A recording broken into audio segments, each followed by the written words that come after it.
ከእግዚአብሔር ከአባታችን ከጌታም ከኢየሱስ ክርስቶስ ጸጋና ሰላም ለእናንተ ይሁን። የተወደዳችሁ የቃለ ዓዋዲ መንፈሳዊ ቴሌቪዥን መርሃ ግብር ተከታታዮች እግዚአብሔር በሰጠን በዚህ በተወደደ ቀንና ጊዜ የእግዚአብሔርን ዘላለማዊ ሐሳብ፣ ዘላለማዊ አጀንዳ፣ ዘላለማዊ ምክር አብረን እንመካከራለን። የጸጋ ሁሉ አምላክ ሰውን ወደ አእምሮ የሚመልስ ልብን የሚያቀና በጽድቅ ቃል ሰዎችን በመምከር በዘመናት ብርቱ የሆነ አምላካችን በሚረዳ ጸጋና ኃይል ከሁላችን ጋር ይሁን። እግዚአብሔር ቢፈቅድ ደግሞም አብረን ባለን በጥቂት ሰዓታቶች የእግዚአብሔርን ዘላለማዊ ምክር አብረን እንሰማለን። ሁላችንም መጽሐፍ ቅዱስ አውጥተን ኦሪት ዘፍጥረት ምዕራፍ 3 ቁጥር 15ን እናነባለን። ክፍሉ እንደዚህ ይላል። ባንተና በሴቲቱ መካከል በዘርህና በዘራዋ መካከል ጠላትነትን አደርጋለሁ። እርሱ ራስህን ይቀጠቅጣል፣ አንተም ሰኮናውን ትቀጠቅጣለህ። ኦሪት ዘፍጥረት ምዕራፍ 3 ቁጥር 15። የኦሪት ዘፍጥረት፣ ኦሪት ዘጸአት፣ ኦሪት ዘሌዋውያን፣ ኦሪት ዘኍልቍ ጸሐፊ በቤተ ክርስቲያን እንደሚታመን መዛግብት እንደሚናገሩት ሊቀ ነቢያት ሙሴ ነው። ሙሴ በግብፅ ምድር የተወለደ እግዚአብሔር በሚነድ ነበልባል መካከል የተናገረው መልእክት የሰጠው ከእግዚአብሔር ጋር ከ720 ጊዜ በላይ የተናገረ አገልጋይ ነው። እንግዲህ ኦሪት ዘፍጥረት የተጻፈው ለኦሪት ዘጸአት ወይ ደግሞ ከግብፅ ምድር ከባርነት ቤት ማርና ወተት ወደምታፈልቀው ምድረ ርስት ካንዓን ለሚጓዝ ሕዝብ የተጻፈ መልእክት ነው። ሐሳቡ ለዛ ሕዝብ ነው። እግዚአብሔር እንዴት ከነገሮች በፊት መጀመሪያ እንደነበረ፣ የሁሉ ነገር ማስገኛ እንደነበረ የሚናገር መጽሐፍ ነው። ስለዚህ መጽሐፉን ብዙዎች በመጀመሪያ ይሉታል፣ በረሼት ይሉታል። እንደገና አንዳንዶች እንደሚናገሩት መጽሐፈ ልደት ይሉታል። ነገሮች እንደ አዲስ ሁሉ የተፈጠረበት ስለነበረ እንግዲህ መጽሐፉ የሚያወራው ብዙ ሐሳቦች አሉት። እንግዲህ ከሚያወራቸው ሐሳቦች መካከል ምዕራፍ 1 ከቁጥር 1 ጀምሮ እስከ ምዕራፍ 2 ቁጥር 7 ድረስ እግዚአብሔር እንዴት ፍጥረታትን እንደፈጠረ የሚናገር ክፍል ነው። እግዚአብሔር እንዴት ነው ፍጥረትን እንደፈጠረ ምዕራፍ 1 ላይ ዝርዝር ሳይሆን በደፈናው ፍጥረታት እንዴት እንደተፈጠሩ ያብራራና ምዕራፍ 2 ከቁጥር 1 ጀምሮ ማብራሪያ ይሰጣል። መጠነኛ ማብራሪያ የፍጥረት መጀመሪያ ታሪክ ምን እንደነበረ። እንግዲህ ከነዚህ ከተፈጠሩ ፍጥረታት መካከል ሁሉን አመቻችቶና መልካም አድርጎ በእግዚአብሔር መልክና ምሳሌ የተፈጠረ የሰው ልጅ ነበር። ያ የሰው ልጅ አዳም ይባላል። እንግዲህ የሰው ልጅ በሰባተኛው ቀን በዕለተ ዓርብ እግዚአብሔር በመልኩ እንደ ምሳሌው ፈጠረው እና ይገዛ ዘንድ ስልጣን ሰጠው። ሁሉን ሰርቶ የጨረሰው እግዚአብሔር ዕለት ዕለት እየሰራ መልካም መልካም መልካም ብሎ ሰው ጋር ሲደርስ እጅግ መልካም ብሎ ተናገረ። እግዚአብሔርነቱን ለመግለጥ እነዚህ ፍጥረት አያስፈልጉትም ነበረ። እግዚአብሔር በመጀመሪያ ነበር። የዘፍጥረት ታሪክ የሚያወራው ዘፍጥረትም መጽሐፍ ሲጀምር የሚናገረው መጽሐፉ የእምነት መጽሐፍ ነው። ለምን ከተባለ እግዚአብሔር በመጀመሪያ ሰማይና ምድርን ፈጠረ በማለት እግዚአብሔር የፍጥረት ሁሉ አስገኝ የሆነ ፈጣሪ መሆኑን በማመን የሚጀምር መጽሐፍ ነው። እንግዲህ ለዘጸአት ተጓዦች ይሄ ታሪክ አስደናቂ ነገር በውስጡ ያለበት ነው።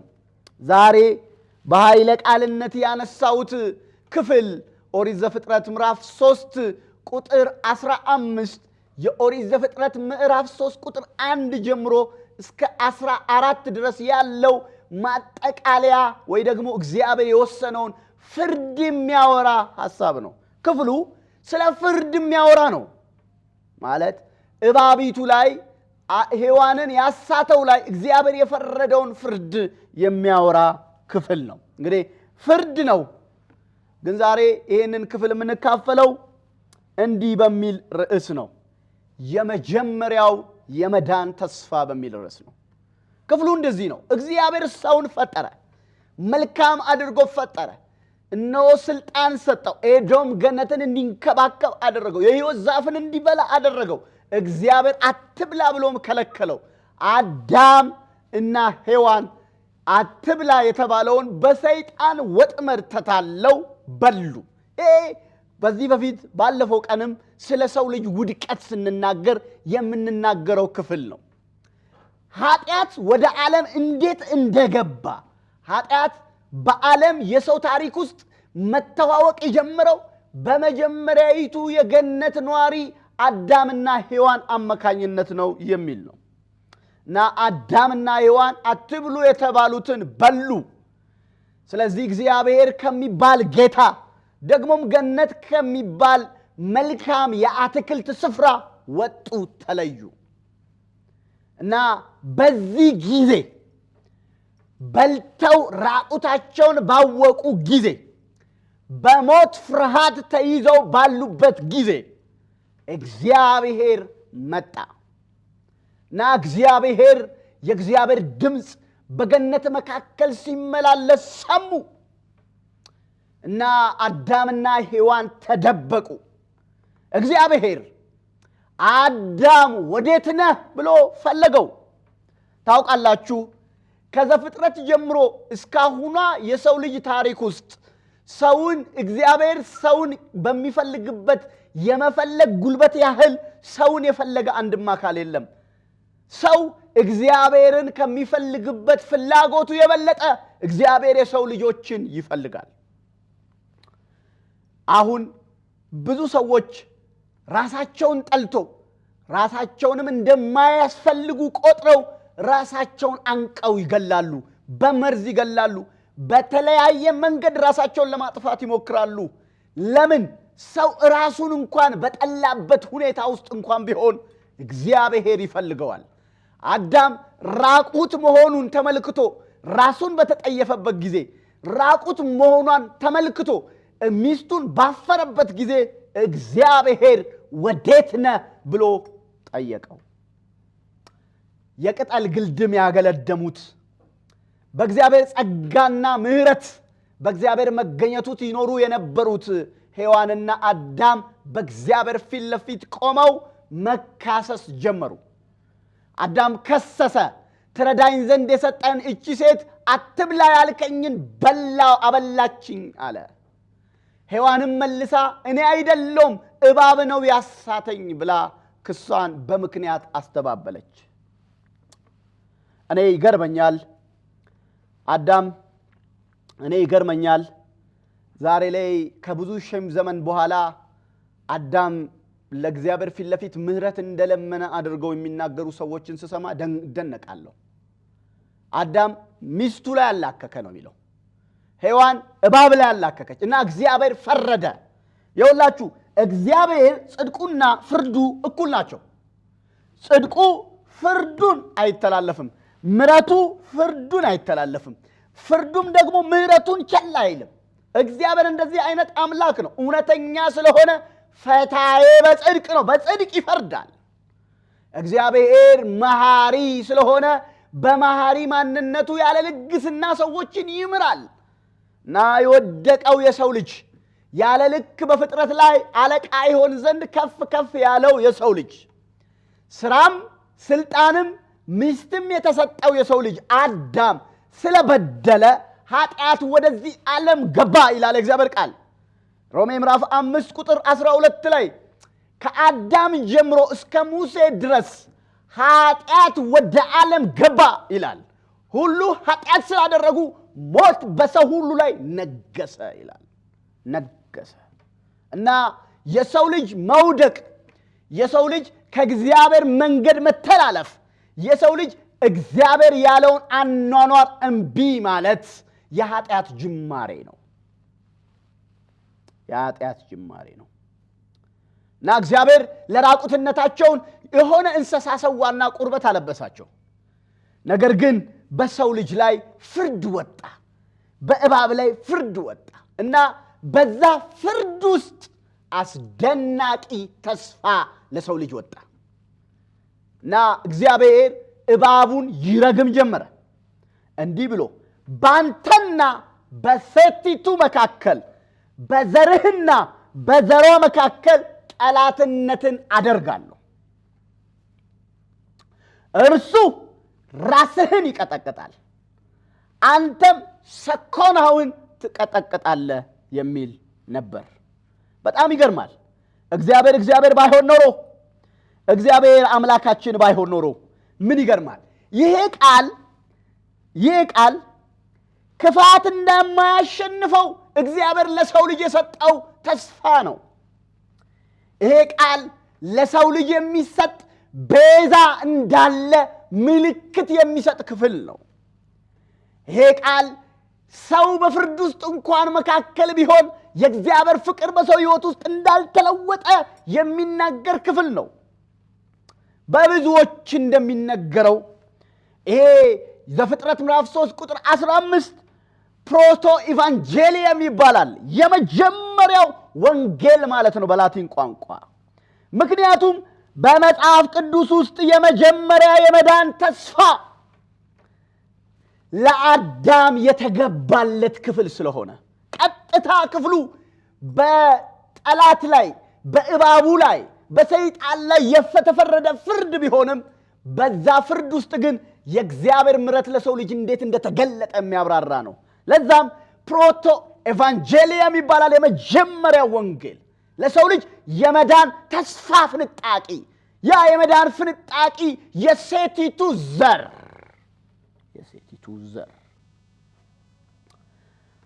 ከአዳም ተስፋ ጋር ክፍሉ በብዙ የተቆራኘ ሐሳቦች የተሞላ ነው። ክፍሉ እግዚአብሔር በፍርድ መካከል ለሰው ልጅ ቃል ኪዳን ሲገባ የሚያሳይ ነው። አዳምና ሔዋን ኃጢአት ሰርተው ነበር እና በእነሱ ላይ ፍርድ እየተነገረ ነበር። ነገር ግን በእርግማኑ ውስጥ እንኳን እግዚአብሔር ቃል ገብቷል።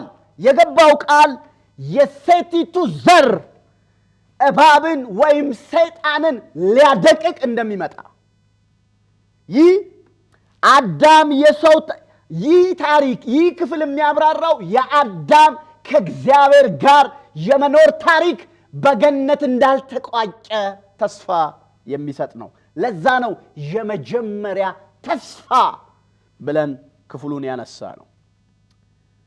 ሁለተኛ ክፍሉ የአዳኝ ተስፋ እንዳለ ለአዳም ነገረው። በሰው ዘር በኩል የሚመጣው ኢየሱስ ክርስቶስን የሚያመለክት ትንቢት ነው። ክፍሉ ከሴቲቱ ዘር ይላል እና ሴቲቱ ሰው ነች። ሰው ሆኖ የሚመጣ የአዳኝ ተስፋ እንዳለ የሚያመለክት ነው። ምንም እንኳን ሰይጣን ሰኮናውን ይላል ወይ ደግሞ በመስቀል ላይ በታላቅ መከራ በታላቅ ሰቆቃ ውስጥ ያልፋል ቢባልም እርሱ ግን የሰይጣንን ራስ የሚቀጠቅጥ ነው። ስልጣኑን፣ ክብሩን፣ ማንነቱን የሚያደቅቅ አዳኝ እንደሚመጣ የሚናገር ክፍል ነው። እግዚአብሔር የሰው ልጅ ኃጢአተኛ ቢሆንም በበደል የተጨመላለቀ ቢሆንም ታማኝነቱን እንዳልቀየረ የሚያስረዳ ክፍል ነው። አምላክ እግዚአብሔር አዳምና ሔዋን ወዲያው ከማጥፋት ይልቅ ወዲያው ከምድረ ገጽ የነሱን ታሪክ ከማውደም ይልቅ የሚመጣ አዳኝ እንደሚሰጣቸው ታማኝነቱን ገለጠላቸው። ካለመታዘዝ በኋላ እንኳን ከማመጽ በኋላ እንኳን እግዚአብሔር ለፍጥረቱ ለእጁ ሥራ የሰው ልጅ ታማኝነቱን ገለጠ። በዚህ ክፍል ምሕረትን በማሳየት ወደፊት በጸጋ የተሞላ ጊዜ እንደሚኖር ተስፋ በመስጠት ክፍሉን እንዲህ አለው፣ ራስህን ይቀጠቅጣል የሚል ተስፋ ሰጠ። ይህ ክፍል ትንቢታዊ ክፍል ነው። ይህ ክፍል ለሰው ልጅ የመሰጠ የመጀመሪያው የመዳን ተስፋ ክፍል ነው። ታውቃላችሁ ክፍሉ እንደሚናገር ከሴቲቱ በዘርና በዘሯ መካከል ይላል። ስለዚህ የመጀመሪያው የምናገኘው እውነተኛው መልእክት እውነተኛው ሐሳብ ምንድነው ከተባለ የሚመጣው አዳኝ የሴቲቱ ዘር ነው። የሴቲቱ ዘር ነው። የሴቲቱ ዘር እና እነዚህ ይሄ አሁን ያብራራ ነው የተናገርነው ክፍሎች በአዲስ ኪዳን በተለያየ ክፍሎች ተብራርቶ በልጁ በኢየሱስ ክርስቶስ እንደተፈጸመ የእግዚአብሔር ቃል ይናገራል። የሴቲቱ ዘር በዚህ ክፍል በዘርህና በዘሯ መካከል ጠላትነትን አደርጋለሁ እንዳለ በክፍል ውስጥ እንደተጠቀሰው የሚመጣው አዳኝ የሴቲቱ ዘር ነው። የሴቲቱ ዘር ነው። ሁላችንም መጽሐፍ ቅዱስ እናወጣለን። ገላትያ ምዕራፍ 4 ቁጥር 4 ላይ እንዲህ የሚል ቃል እናገኛለን። ነገር ግን የዘመኑ ፍጻሜ በደረሰ ጊዜ እግዚአብሔር በዘፍጥረት የተናገረውን ታሪክ አብራርቶ በአብርሃም በኩል ብልጭታ ሰጥቶ በይስሐቅ በኩል መስዋዕታዊ መሆኑን ተናግሮ በመስዋዕቱ በኩል አዳኝ መሆኑን ተናግሮ በካህኑ በኩል አማላጅ መሆኑን ተናግሮ በመልከጼዴቅ በኩል ለዘላለም ካህን መሆኑን ተናግሮ በዳዊት በኩል የዘላለም ንጉሥ መሆኑን ተናግሮ የዘመኑ ፍጻሜ በደረሰ ጊዜ እግዚአብሔር የቀጠረው እግዚአብሔር ያሰበው እግዚአብሔር የወሰነው ጊዜ በደረሰ ጊዜ እግዚአብሔር ከሴት የተወለደውን ከሕግም በታች የተወለደውን ልጁን ላከ ይላል። የሴቲቱ ዘር ማን ነው? ጾታው ወንድ ነው። የሴቲቱ ዘር ነው። ግን ምን የሚል ነው? የጠላትን ራስ የሚቀጠቅጥ ነው። እና ያ የሴቲቱ ዘር የዘመኑ ፍጻሜ በደረሰ ጊዜ ኢየሱስ ሆኖ ተገለጠ። የእግዚአብሔር ልጅ ሆኖ ተገለጠ። የእግዚአብሔር ልጅ ሆኖ ተገለጠ። ኢየሱስ የዘፍጥረትን ትንቢት የፈጸመ የሴቲቱ ዘር ነው። ልደቱም እግዚአብሔር ለአዳም የገባው የተስፋው መጀመሪያ ነው። የልጁ የኢየሱስ ክርስቶስ መወለድ፣ የእግዚአብሔር ልጅ በሥጋ መገለጥ፣ የእግዚአብሔር ልጅ ሰው መሆን፣ ከድንግሊቱ ንጉሡ አማኑኤል መወለድ ለአዳም እግዚአብሔር በዘፍጥረት ምዕራፍ 5 ቁጥር 15 ላይ በጠላቱ ላይ በፈረደ ጊዜ የገባውን ተስፋ ፍጻሜ ነው። ይሄ የተወለደው ከሴቲቱ የሚወለደው የሰይጣንን ራስ ይቀጠቅጣል ይላል ክፍሉ። የእግዚአብሔር ቃል እንደሚናገረው ኢየሱስ ክርስቶስ በሰይጣን ላይ ኃይል ያለው ድል ነሺ ነው። ዕብራውያን ምዕራፍ 2 ቁጥር 14 ላይ እንዲህ የሚል ቃል እናገኛለን። ዕብራውያን ምዕራፍ 2 ቁጥር 14 እንግዲህ ልጆቹ በሥጋና በደም ስለሚካፈሉ እርሱ ደግሞ በሞት ላይ ስልጣን ያለውን በሞት እንዲሽር ይኸውም ዲያብሎስ ነው፣ በሕይወት ሁሉ ስለ ሞት ፍርሃት በባርነት ይታሰሩ የነበሩትን ሁሉ ነፃ እንዲያወጣ በሥጋና በደም እንዲሁ ተካፈለ ይላል። የእግዚአብሔር ልጅ የሰው ልጅ የሆነው በሞቱ ከሞት ባርነት ነፃ ሊያወጣን ከሰይጣን ባርነት የሰው ልጅ ነፃ ሊያወጣ የመጣ መድኃኒት መሆኑን የእግዚአብሔር ቃል ይናገራል። ክፍሉ እንደሚናገረው የዘፍጥረት ምዕራፍ 3 ቁጥር 15 እንደሚናገረው የጠላትን ኃይል የሚቀጠቅጥ ነው ይላል። የሚቀጠቅጥ ነው ይላል እና ኢየሱስ በመስቀል ላይ በመሞቱ የእባብን ራስ ቀጥቅጧል።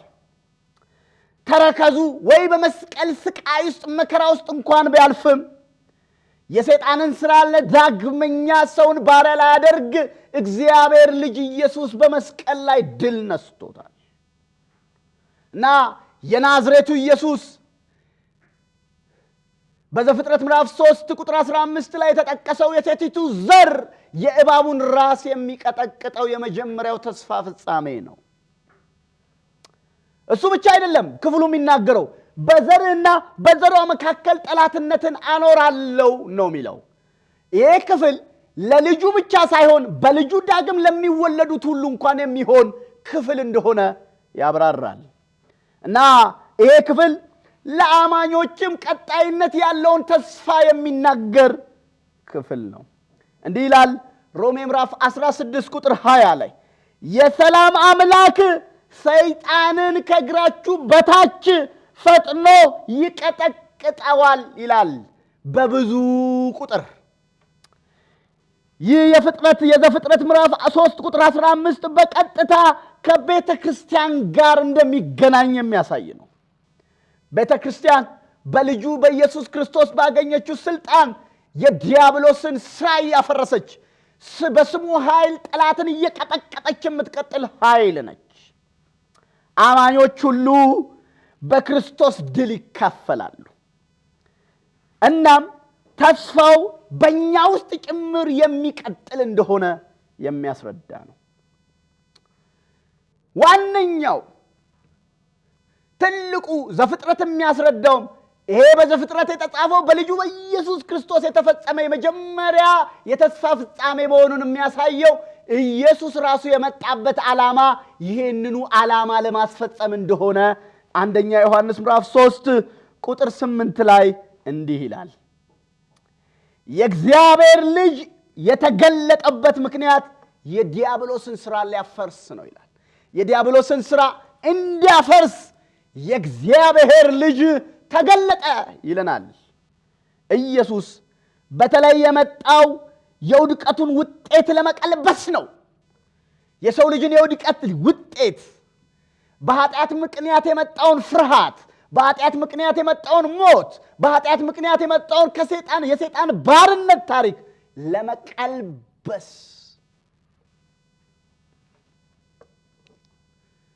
የአዳምን የሰው ልጅን የመጀመሪያ ክብሩን መልሶ ለመስጠት የሰው ልጅ ከእግዚአብሔር ሕይወት ዳግመኛ እንዲካፈል ከእግዚአብሔር ጋር እንዲታረቅ ደግሞም ዲያብሎስ የሰራውን ይህንን የኃጢአት ሥራ ሊያፈራርስ በመጽሐፍ እንደተጻፈ ኃጢአተኞችን ሊያድን ክርስቶስ ኢየሱስ ተገለጠ የሚለው ቃል የታመነና ሁሉ ሊቀበሉት የሚገባ ነው ይላል እና የዲያብሎስን ሥራ ሊያፈርስ የእግዚአብሔር ልጅ ተገለጠ ይላል እና ክፍሉ የዘፍጥረት ምዕራፍ 3 ቁጥር 15 ሙሉ የሚያብራራው በዘፍጥረት ምዕራፍ 13 የተጀመረው ተስፋ በኢየሱስ ክርስቶስ እንደተፈጸመ የሚያረጋግጥ ነው። የእግዚአብሔር ልጆች እግዚአብሔር በዘፍጥረት ምዕራፍ 3 ቁጥር 15 ላይ ያደረገውን የሰጠውን ይህንን የተስፋ ቃል በልጁ በኢየሱስ ክርስቶስ በኩል ዓለም ሁሉ እንዲድንና ከእግዚአብሔር ጋር እንዲታረቅ ይህንን ተስፋ ፈጽሞታል። እናንተ የዚህ የተስፋ ቃል ፍጻሜ ከሆነው ከኢየሱስ ጋር ተገናኝታችኋል ወይ ነው። የእግዚአብሔር ቤተሰቦች ብዙዎቻችን በክርስቶስ የተገኘውን የማዳን ኃይል እንጠራጠራለን። በአዳም በኩል ግን የመጣብንን የዘላለም ሞትና ውድቀት ግን እልል ሳንል አንገታችንን ደፍተን በአንድ ድምፅ ተስማምተን እንቀበለዋለን። ሁሉ በአዳም እንደሚሞቱ የሚለው ክፍል ላይ ብዙ ሰዎች አሉ። ሁሉ በአዳም በኩል ለሰይጣን ተላልፈው እንደተሰጡ የሚለው ክፍል ላይ ሁሉ አሉ። ሁሉ በአዳም የሰይጣን ባርነት ተላልፈው እንደተሰጡ ብዙዎቻችን እንቀበላለን። ልዩነቱ ግን በአዳም በሆነልን በተደረገብን ማንነት አይደለም። ልዩነቱ ይሄ ያለ ልዩነት ለሁላችን የተሰጠ ነው። እቀበለዋለሁም ብንል ከዚህ ማምለጥ አያስችለንም። አልቀበለውም ብንል ከዚህ ነፃ መውጣት አንችልም። ነገር ግን አንድ እውነት አለ። ሁሉም ይቀበለው፣ ሁሉም ይተከተለው በቂ የሆነ ግን ሁሉ ያልተከተሉት አንድ እውነት አለ። አንድ እውነት አለ። የኤፌሶን ጸሐፊ ምዕራፍ 2 ከቁጥር 1 ጀምሮ እስከ 5 ድረስ አንድ ታሪክ ይነግረናል። በበደላችሁና በኃጢአታችሁ ሙታን ነበራችሁ ይላቸዋል የኤፌሶን አማኞችን። ጥንተ ታሪካችሁ፣ ቅድመ ነገራችሁ፣ ቅድመ መዛግብታችሁ፣ ሕይወታችሁ ሲመረመር በበደላችሁና በኃጢአታችሁ ሙታን ነበራችሁ ይላል። አንድ ሰው በደለኛ ነኝ ኃጢአተኛ ነኝ ካለ ኃጢአት ውጤቱ ሞት ነው። ለኃጢአትም ተመጣጣኝ ደሞዙ ሞት ነው። የእግዚአብሔር ቃል በሮሜ መልእክት ምዕራፍ 6 ቁጥር 23 ላይ የኃጢአት ደሞዙ ሞት ነውና ይላል። ጥንተ ታሪካችሁ ሲመረመር፣ ነገራችሁ ሲፈተሽ እናንተ የኤፌሶን ሰዎች በበደላችሁና በኃጢአታችሁ ሙታን ነበራችሁ። ሙታን በእነርሱም በዚህ ዓለም እንዳለው ኑሮ በማይታዘዙትም ልጆች ላይ አሁን ለሚሰራው መንፈስ አለቃ እንደሆነው በአየር ላይ ስልጣን እንዳለው አለቃ ፍቃድ በፊት ተመላለሳችሁባቸው። ሰይጣን በስልጣን ይገዛችሁ ነበረ። ለሰይጣንም በመታዘዝ ታገለግሉት ነበረ። የሰይጣን ባሪያዎች ነበራችሁ ይላል። ይህ ለኤፌሶን ሰዎች የተጻፈ ቢሆንም በዘፍጥረት ምዕራፍ 1 ከቁጥር 1 ምዕራፍ 3 ከቁጥር 1 እስከ 10 ድረስ በተጻፈው ታሪክ ወደ ሰው ልጅ የገባው የኃጢአት ታሪክ ውጤት ይህንን ነው ያደረገው። ይህም ብቻ አይደለም። በእነዚህ ልጆች መካከል እኛ ሁላችን ደግሞ የሥጋችንና የልቦናችንን ፍቃድ እያደረግን በሥጋችን ምኞት በፊት እንኖር ነበር። እንደ ሌሎችም ከፍጥረታችን የቁጣ ልጆች ነበርን በማለት ይናገራል። ጌታ ይርዳ። ለመዳን ሕመምን ማወቅ ወሳኝ ነው። ለመትረፍ ከመትረፊያው መንገድ ይልቅ መትረፍ እንደሚያስፈልገን መረዳት ተገቢ ነው። ክፍሉ በእኛ ማንነት ልንወጣበት ድቅድቅ ጨለማ ውስጥ እንደነበረን የሚናገር አይደለም። የሞተ ሰው ከሞት ራሱን ማዳን አይችልም። ባሪያ የሆነ ሰው ራሱን ከባርነት ነፃ ማውጣት አይችልም። ለፍቃዱ የተገዛ ሰው የእግዚአብሔር ፍቃድን ሊፈጽም አቅም የለውም። ፍጥረታዊ ማንነቱ የተበላሸው የሰው ልጅ ፍጥረታዊ ማንነቱን አዲስ ማድረግ በራሱ አይችልም እና የዚህ ክፍል ታሪክ ለኤፌሶን ሰዎች ቢጻፍም የአዳም የውድቀት ታሪክ ቁልጭ ያለ ማሳያ ነው። የሰው ልጅ የመጀመሪያው ተስፋ የሴቲቱ ልጅ ዘር በገላትያ ምዕራፍ 4 ቁጥር 4 ላይ እንደተጠቀሰው ዘመኑ ሲደርስ የዘመኑ ፍጻሜ በደረሰ ጊዜ ከሴት የተወለደው ልጅ እስኪገለጥ ድረስ የሰው ልጅ ታሪክ ሁሉ በዚህ የተዘጋ ነው። በበደልና በኃጢአት ሙት ለሰይጣን ተገዝቶ የሚኖር ባሪያ፣ ለፍቃድና ለምኞቱ የሚገዛ ከንቱ፣ ደግሞም በፍጥረቱ የቁጣ ልጅ ነበር። ለኤፌሶን ብቻ አይደለም፣ ለእኛም እንደዛው ነው።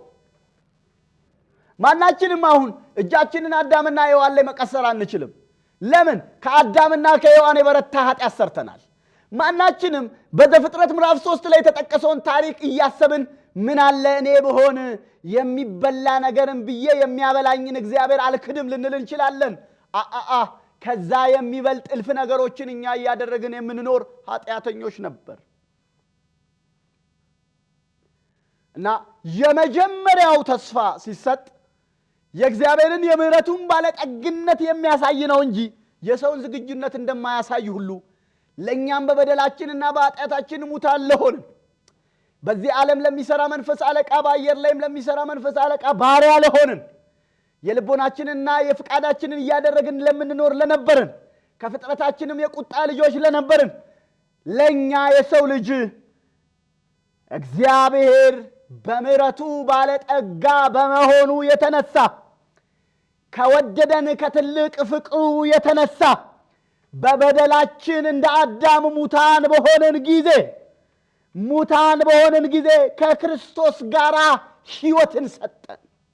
ዘፍጥረት ምዕራፍ 3 ቁጥር 15 የሚናገረው ለሆነ እባብ ለሚባል በምሳሌ ለሰይጣን ላይ የተፈረደ ፍርድ ቢሆንም በፍጻሜ ግን እኛን የሚያድን የተስፋ ምልክት ለእኛ ቤዛ ሆኖ የሚሞት ቤዛ እንዳለ የእግዚአብሔር የምህረት ባለጠግነት ታላቅ እንደሆነ የሚያሳይ ክፍል ነው።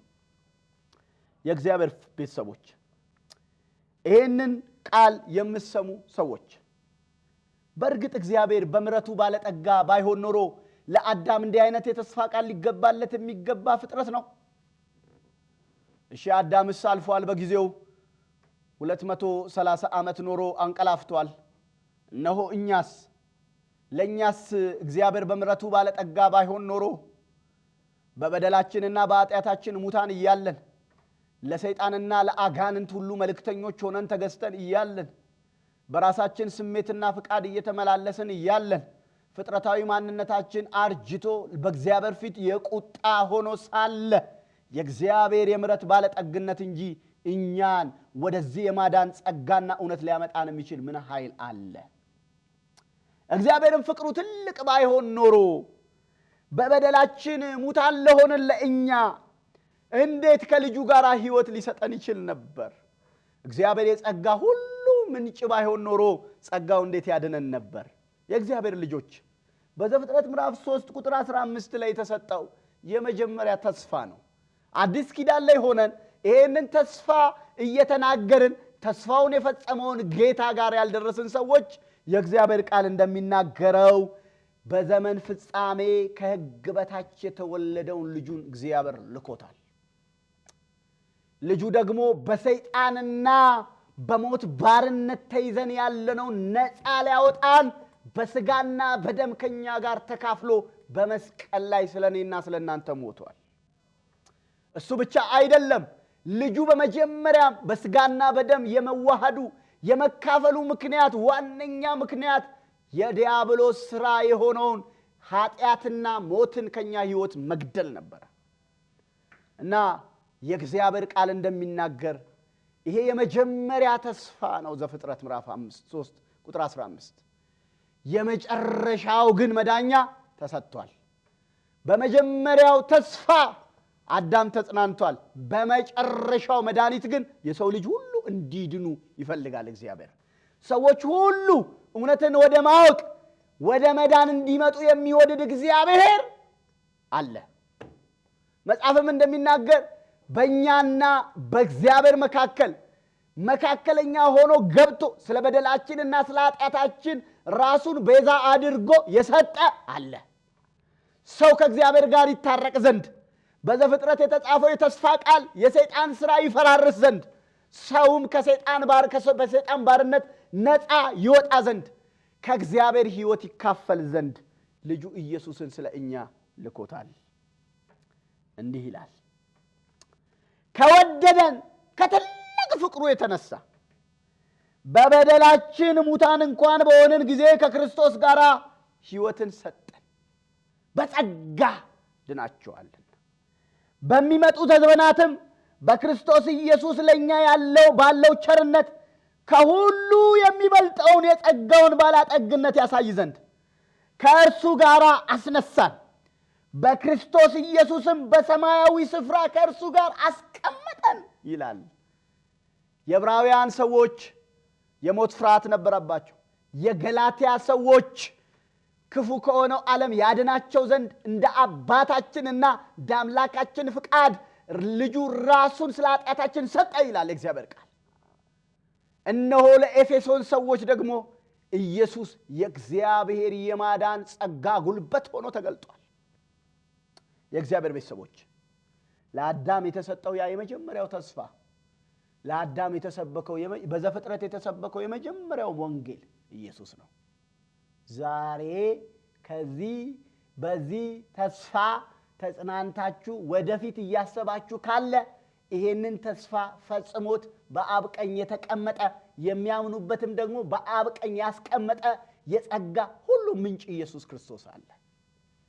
የእግዚአብሔር ሰዎች አዳም ስለተጸጸተ ሳይሆን እግዚአብሔር ፍቅርና መሐሪ ስለሆነ በገባው ቃል ኪዳን እሳቤ እኛም እንዲሁ በበደላችንና በኃጢአታችን ሙታን የሆነው እኛም እንዲሁ ለዚህ ለበረታው የእግዚአብሔር የማዳን ኃይል፣ የእግዚአብሔር የማዳን ጉብኝት፣ የእግዚአብሔር የማዳን ረድኤት ኢየሱስ ክርስቶስ በማመን ከሚገኘው ጽድቅና መዳን ጋር እንድትገናኙ በእግዚአብሔር ጸጋ እናበረታታችኋለን።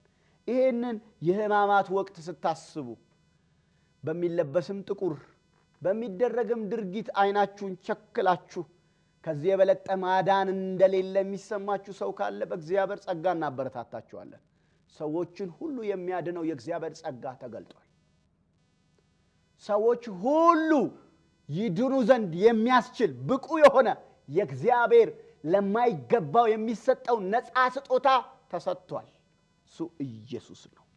በመጀመሪያ አዳም የሰማው ተስፋ የሴቲቱ ዘር፣ በመጀመሪያ ሰይጣን የሰማው የእሱን ራስ የሚቀጠቅጥ ባለስልጣን፣ ለቤተ ክርስቲያን ሰይጣንን ከእግራችን በታች የሚያስገዛልን ዘላቂ ተስፋ፣ ዘላቂ መድኃኒት፣ ዘላቂ ሕይወት ኢየሱስ ተገልጧል። የመጀመሪያው በዘፍጥረት የተጻፈው የመጀመሪያው የመዳን ተስፋ በልጁ በኢየሱስ ክርስቶስ በመስቀል ላይ ሞት ተፈጽሟል። በተፈጸመ ነገር ላይ ከምንደራደር የተፈጸመውን እውነት በመቀበል ለእግዚአብሔር በመታዘዝ የንስሐ ልብ እንዲኖረን እግዚአብሔር ይባርከን፣ እግዚአብሔር ይርዳን። ጸጋ ሁሉ፣ ምሕረት ሁሉ፣ የሚመለስ ልብና የንስሐ ልብ ሁሉ ለሁላችንም እግዚአብሔር ይስጠን። አሜን።